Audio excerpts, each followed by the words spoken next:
Achilles and teaming up with Kyrie Irving, two-time Finals MVP, hasn't played since June of 2019. Down to Philly, where the new-look Sixers added Doc Rivers as a coach and Daryl Morey as a president of basketball's operations. They haven't made it past the second round since 2001. And the Celtics, busy offseason, they lock in Jason Tatum, 5-year max extension worth up to $195 million. Also sending Gordon Hayward to Charlotte. And more news coming out of Boston this morning. Kemba Walker is out until at least the first week of January. He received a stem cell injection in his left knee in October. Danny Ainge, new on SportsCenter. Well, I think this next year will tell us a lot more. I think, he saw some specialists over the last, 6 or 8 weeks, and they all came to the same conclusion. And I think that gave Kemba a great peace of mind. Maybe we didn't do him justice by bringing him back too fast into the bubble. I think this has as much to do with the turnaround as anything else. I think if we were starting games in the middle of January, he'd probably be starting right along with us, and I don't even know if we'd be talking about it. So I do think that, it's very similar to what I said when we got to the bubble. This is about making sure that he feels great, strengthening appropriately, moving at the right pace, hopefully playing his best basketball late. For more, let's bring in our NBA insider, Brian Windhorst. Okay, Brian, Kemba Walker out until at least January after he got that stem cell injection in his left knee. How much of a concern is this for the Celtics going forward? Yeah, Jay, I think this is one of the most important things in the Eastern Conference to watch early in the season. Kemba Walker has really been bothered by this since last All-Star break. He's been dealing with it on and off, and he's such a different player when he's live. When you watch him out there, you can tell when he's feeling good. He's that kind of electric player.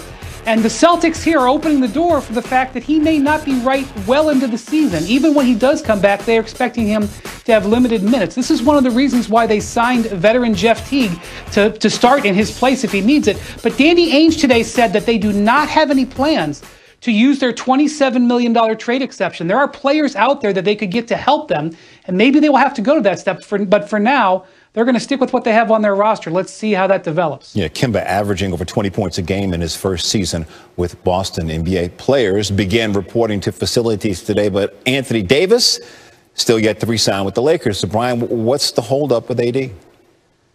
Well, he is going to meet with the Lakers today and have a discussion about what their medium and long-term plans are. Now, there's been some speculation out there that Anthony Davis may be waiting to see what Giannis Antetokounmpo does with his extension. But I am told that what Anthony Davis is focused on right now is whether to sign a short contract. The 3 options he's looking at are 1 year plus an option, 2 years plus an option, or 4 years plus an option.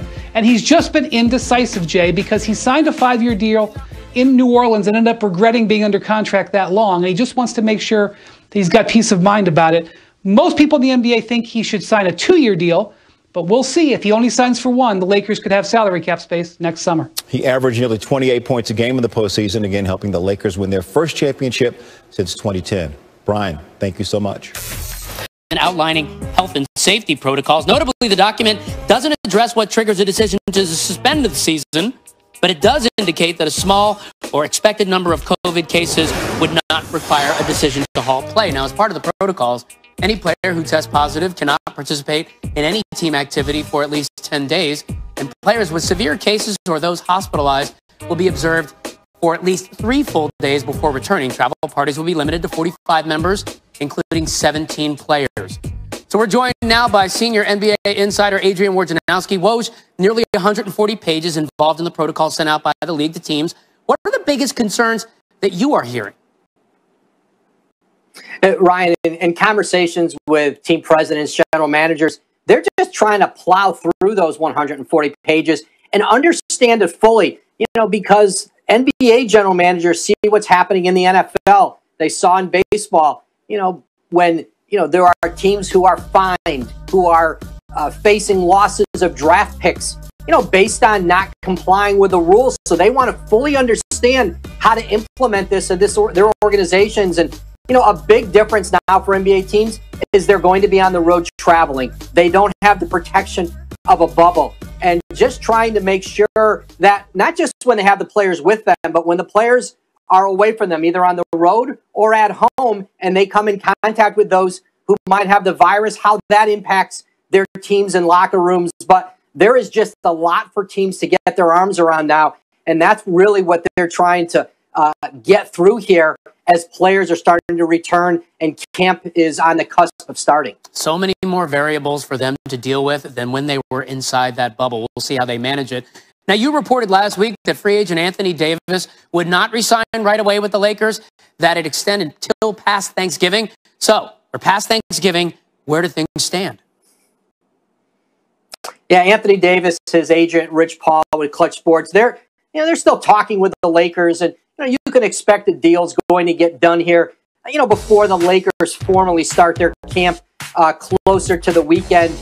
Anthony Davis wants to understand what all his options are in terms of length of deal, and that's the conversation they've had with the Lakers. Does he do a deal like a 2+1 contract that would put him with LeBron James and have those two, be on the same contractual course?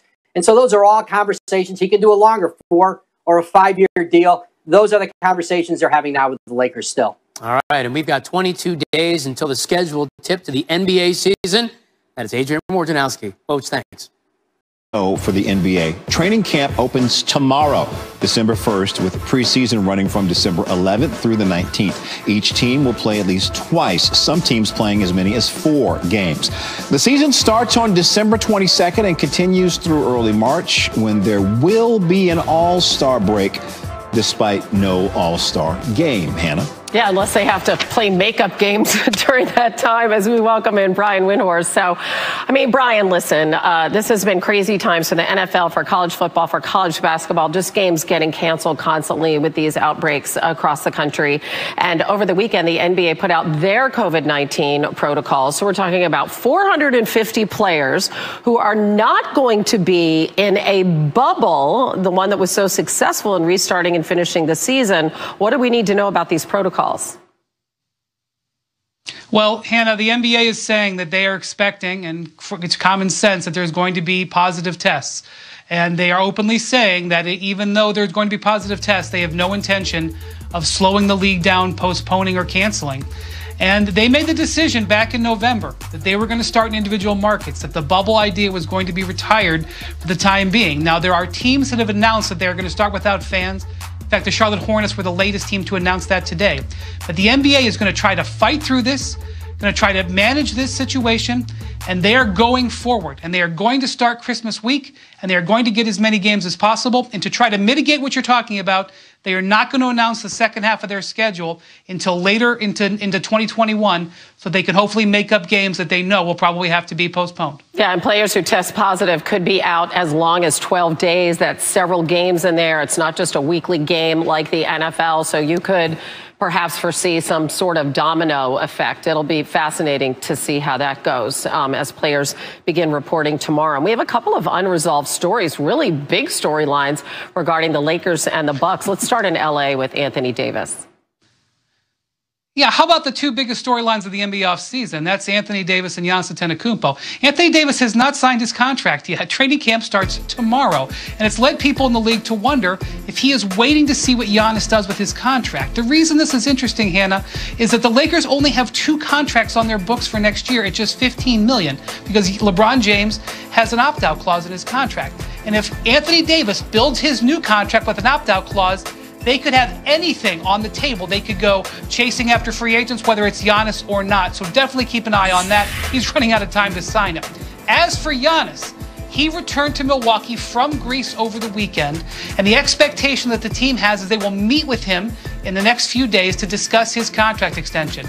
Now, it's $225 million in 5 years, but he only has until December 21st to make up his mind, and then it goes away until next summer. This is obviously a massive thing, arguably the most important thing in the NBA right now, and Giannis is going to have to address it at some point. It's hanging over the Bucks, but the Bucks are confident he's going to sign it. Yeah, and speaking of a domino effect, like you said, it could, maybe inform what AD does. And it's hard to believe. All these things coming so fast and furious. The season actually begins 3 weeks from tomorrow. That's unbelievable. Brian, as always, we appreciate the info. Thank you. NBA, Donovan Mitchell and the Jazz agreed to a 5-year max extension worth up $195 million. Wrap your brain around that one. He's coming off a postseason where he averaged over 36 per. Jason Tatum, also 5-year max with Boston, also worth up to $195 million. First-time All-Star in 2020, and the Lakers agreed to a deal with Marc Gasol, the defending champs, really reworking that front court. They also traded JaVale McGee to the Cavs to clear up some space for the Gasol signing. Nice and busy times right here in the middle of football season for NBA insider Brian Windhorst. So can we start with Giannis, our 2-time reigning NBA MVP, because he enters the final season of his contract, as we all know, but he could sign the Supermax, 5 years, $228 million, to remain with the Bucks. What sort of ripple effect could that have, Wendy, on the rest of the league going forward? Well, Hannah, it's really everything. To be honest with you, we just had the craziest week of NBA transactions in league history, but nothing is more important than waiting on this Giannis extension. If he extends, the Bucks are the gigantic winners of this offseason. If he does not extend, we're going to see a mad rush and dash to prepare for his possible free agency next summer. And if you look at moves that teams have made across the league, whether it's the Miami Heat signing 4 players to 1-year contracts, whether it's the Toronto Raptors tailoring the contracts of their players so that they have more room next year, or the Dallas Mavericks making trades to clear off guaranteed money, those teams believe there's a chance that Giannis may not sign it. And so the whole league, in one way or another, is sitting on the edge of their seats waiting for that decision. Okay, so let's really play this thing forward now. Let's talk about Anthony Davis, because the whole world expects him to return to the Lakers.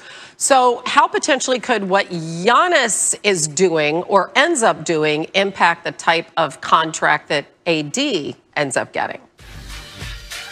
Yeah, it's unusual for AD to delay his re-signing for this long. And one of the things he could be watching is what Giannis does. If Giannis elects to sign the extension, then we could see